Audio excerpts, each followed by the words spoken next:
যাও।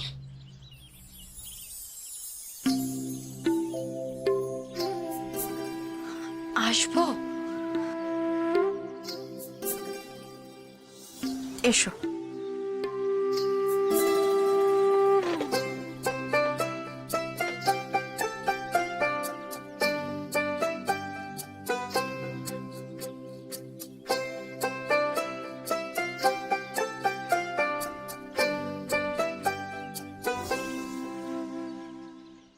থাক থাক।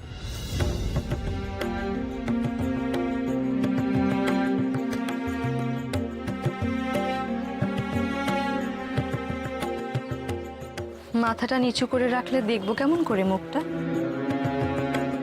মুখটা তোলো।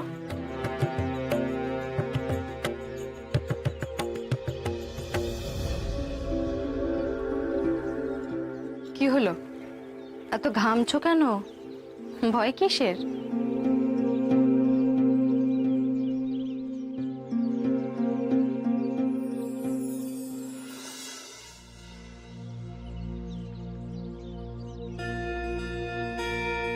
দেখি।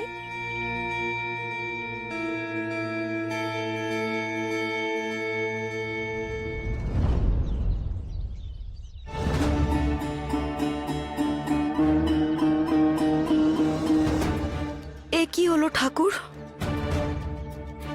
এত সাজগোজের কোনো দরকার ছিল না। আমরা আমাদের বাড়ির বড় বউ খুঁজতে এসেছি, যে আমার সংসারটাকে বেঁধে রাখবে।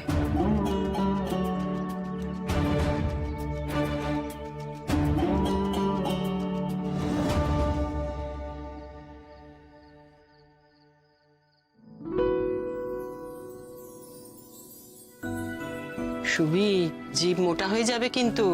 তোর মা দেখলে আর রক্ষে থাকবে না। তোমরা খাও যে। ও মা, ছেলের কথা শোনো। আরে আমরা তো সব বুড়ি হয়ে গেছি।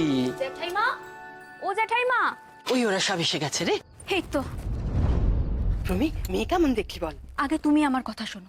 মাকে এত করে বোঝালাম, এত করে বারণ করলাম, তাও আমার কথা শুনলো না। সেই একই কাণ্ড বাঁধিয়েছে জানো। পাত্রীর বাড়ির সামনে গিয়ে গাড়ি থেকে নামার সময় আমাকে বলে কি, তার শরীর ভালো লাগছে না, এতটা পথ এসছে, পাত্রীকে যেভাবেই হোক গাড়িতে ডাকিয়ে আনো। আমি গিয়ে পাত্রীকে গাড়িতে ডাকিয়ে আনলাম।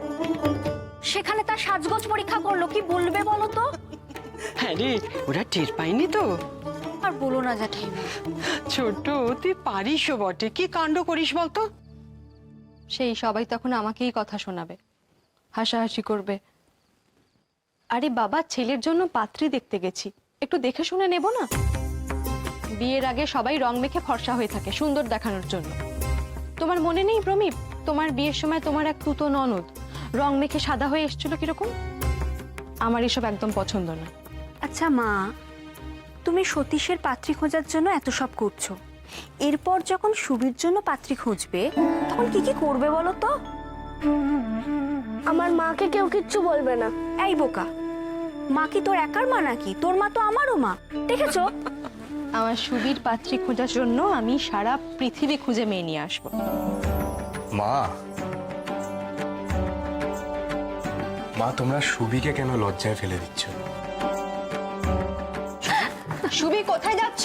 আহা যাক না, একটু খেলতে গেল হয়তো। আচ্ছা ছোট, তুই এবার বলতো মেয়ে কেমন দেখলি? কি রে প্রমি? আর বলো না জ্যাঠাইমা, কলকাতা আসাটাই বৃথা হয়ে গেল। এই মেয়ে চলবে না। কেন রে? পাত্রীর গায়ের রং চাপা। তোমরা এতক্ষণ ধরে পাত্রীর গায়ের রং দেখে এলে? রঙে কি যায় আসে? ছেলের কথা শোনো। তোমার জন্য যে পাত্রী ঠিক হয়েছে তার তো রং রূপের অভাব নেই বাবা। তাহলে সতীশী বা কেন ফাঁকি যায়? ও তো বংশের বড় ছেলে। কিছু একটা সিদ্ধান্ত নাও প্রভা। হয় ওনাদের হ্যাঁ বলি, অন্যথা না বলি দি। এভাবে কাউকে দোলাচলের মধ্যে তো রাখা যায় না। ওদিকে অক্ষয় বাবুরা অপেক্ষা করে রয়েছেন। না বলার দরকার নেই। কি মা, তুমি ভেবে বলছো তো? পাত্রীর গায়ের রং কিন্তু। জানি গায়ের রং চাপা, কিন্তু কুলীন, পুষ্টিটাও তো মিলেছে। সবকিছু তো আর একসঙ্গে পাওয়া যাবে না। আমি জানি আমি মেয়েদের গায়ের রং পরীক্ষা করি বলে তোমরা ভাবো, সেটা করি আসল রূপটা দেখার জন্য, আসল রূপটা যাচাই করার জন্য। না হলে দেখবে বিয়ের আগে এক রূপ, বিয়ের পরে আর এক। সেটা তো খুব কাজের কথা নয় প্রমি। বুঝলেন বৌঠান, আমি আপনার এই ছোট জাতির মতিগতি আজ পর্যন্ত বুঝতে পারলাম না। পরে কিন্তু আর মত বদলালে চলবে না প্রভা, আমি হ্যাঁ বলে দিলাম তবে। হ্যাঁ বলে দিন।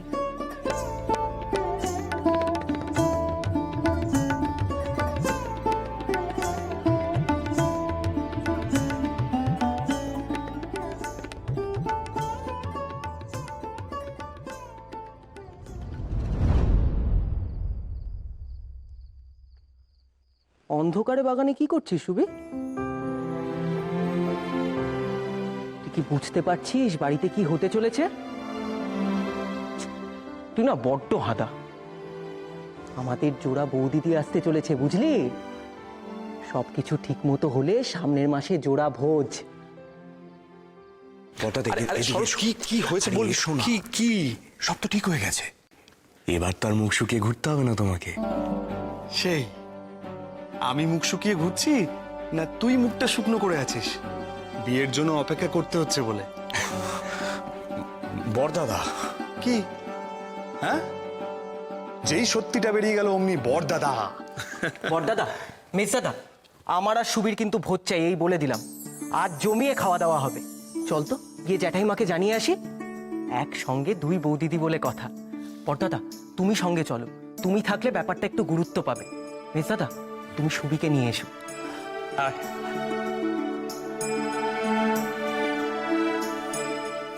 সুবি, আয় ঘরে চল, আয়। মিস দাদা, এবার তো আমরা আবার কটকেই ফিরে যাব না? তা তো যেতেই হবে সুবি, স্কুল আছে, লেখাপড়া আছে।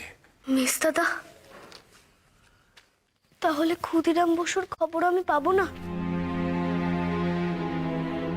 অনুমাসী যে খুব কাঁদছিল,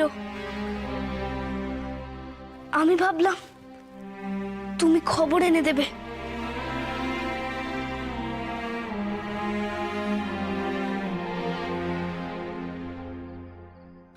দেখ সুবি, আমি তোর কাছ থেকে কোনো কিছু গোপন রাখতে চাই না। দেশের যা অবস্থা তাতে তোর বয়সী বাচ্চাদেরও একটু একটু করে বাস্তবটা জানতে হবে। ক্ষুদিরাম বসু হাজতে, তার বিচার হচ্ছে। আরো অনেকে আছেন হাজতে। শ্রী অরবিন্দ ঘোষও অ্যারেস্ট হয়েছে। দেশে একটা মস্ত তোলপাড় হচ্ছে সুবি। অনুমাসী যে বলছিল ক্ষুদিরাম বসু সকলের চেয়ে ছোট, তাহলে এখন কি হবে ক্ষুদিরাম বসুর?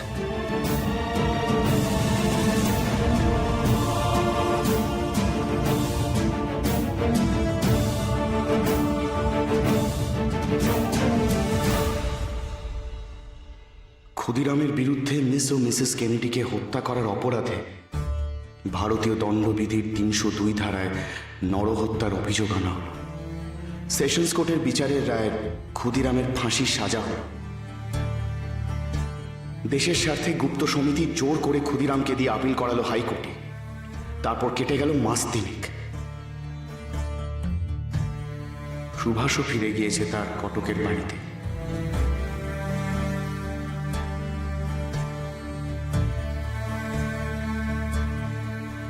এরই মধ্যে এগিয়ে এলো ক্ষুদিরামের বিচারের রায় বেরোনোর দিন। ঠিক 1 মিনিট সময়, যান ভেতরে।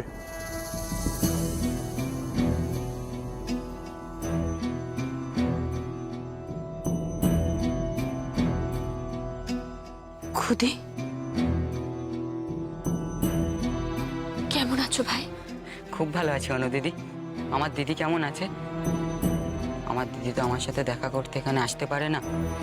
তুমি মাঝে মাঝে আসো, আমার খুব ভালো লাগে জানো।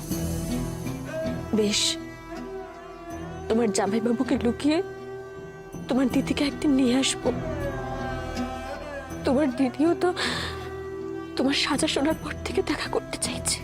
না না অনু দিদি, আমার দিদি এখানে আসলে বড্ড কান্নাকাটি করবে। ওর থেকে তুমি এসো মাঝে মাঝে। তাহলে বরং তোমার সাথে দেখা করার আগে তোমার দিদির সাথে দেখা করে আসব, আবার ফেরার সময় আবার তোমার দিদির কাছে যাব। তাহলেই তোমাদের ভাই বোনের দেখা হয়ে যাবে।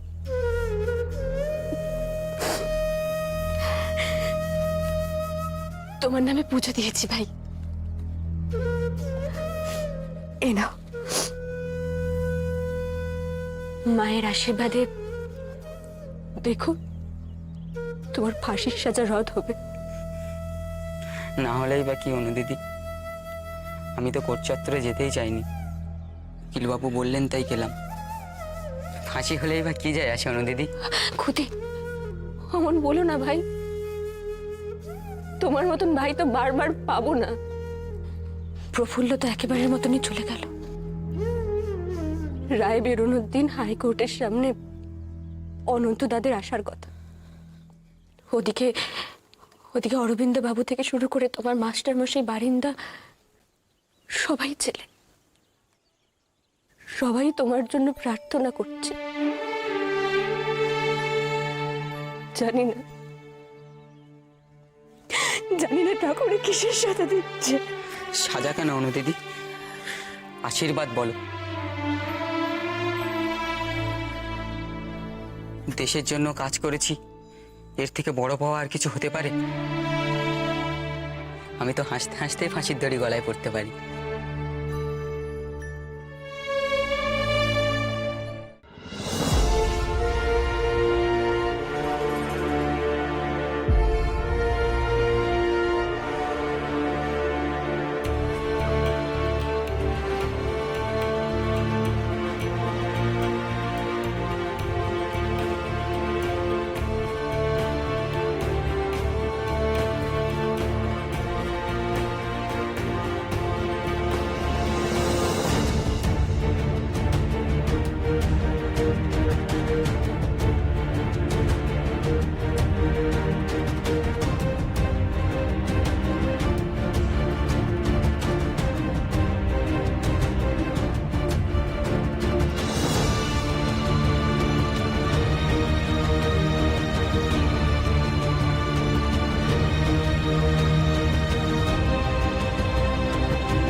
ওই দেখো ক্ষুদিরাম বসু আসছে।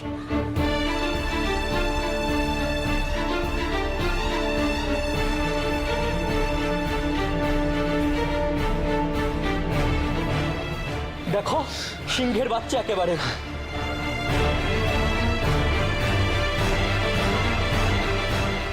অনন্তদা, ক্ষুদিরামের হাঁটাটা দেখো,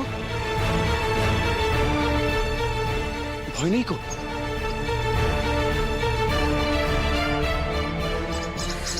গোলামের দেশে রাজার মতো কজন হাঁটতে পারে বল?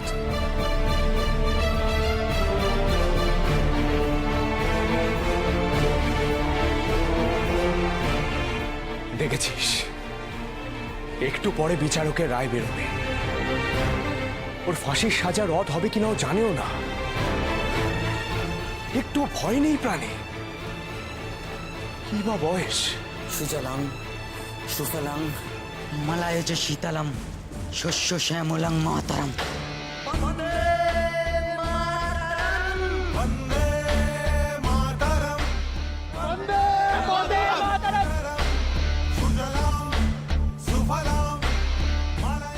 ইউ চুপ করো, বকবাস বন্ধ করো।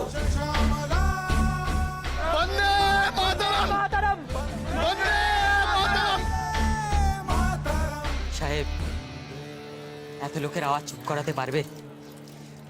তাহলে তো সবার গলায় ফাঁস লাগাতে হয়।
ওর যাই শাস্তি হোক না কেন, এই অবদানে দেশ কোনোদিন বলবে না।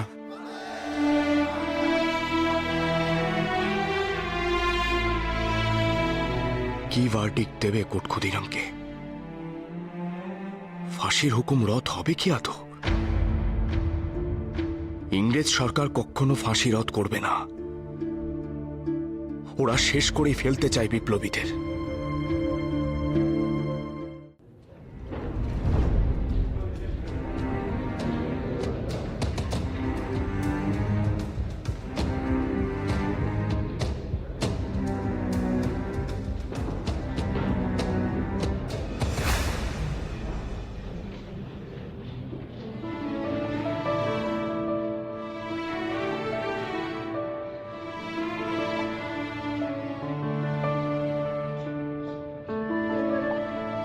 বাবু, এটা তো প্রমাণিত হয়নি যে ক্ষুদিরামই বোমাটা মেরেছে। আমরা তো বলেছি যে দীনেশ বোমাটা মেরেছে, আর ও যে এই কাজে পারদর্শী সেটা তো ওরা জানতেই পারে। দেখবেন রায় আমাদের পক্ষেই যাবে। ক্ষুদিরামের ফাঁসির শাস্তি মকুব হয়ে যাবে। ক্ষুদিরামকে দেখেছেন? আচ্ছা, ওর ভয় লাগছে না? ও জানে কিসের বিচার হচ্ছে? এত নিরুত্তাপ কোনো মানুষ থাকতে পারে না? ফাঁসির সাজা রদ হবে কেন বলুন তো? দুজন নিরপরাধ ইংরেজকে হত্যা করলো ছেলেটি। শুধু তাই নয়, স্যার কিংসফোর্ডকেও মারতে চায়। এত বড় সাহস! নরহত্যার অভিযোগ তো একেবারে ঠিক। নরহত্যা বলছেন এটাকে?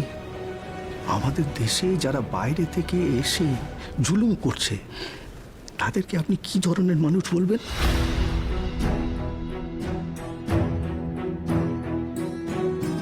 তবে ক্ষুদিরাম ছেলেটার বয়স বড় অল্প, এখনো শাস্তি যদি মুকুব না হয়। অর্ডার! অর্ডার! এতক্ষণ ধরিয়া বাদী ও বিবাদীর পক্ষে সমস্ত বয়ান বিচার করিয়ার আদালত বিচারের অন্তিম পর্যায়ে পৌঁছায় আছে।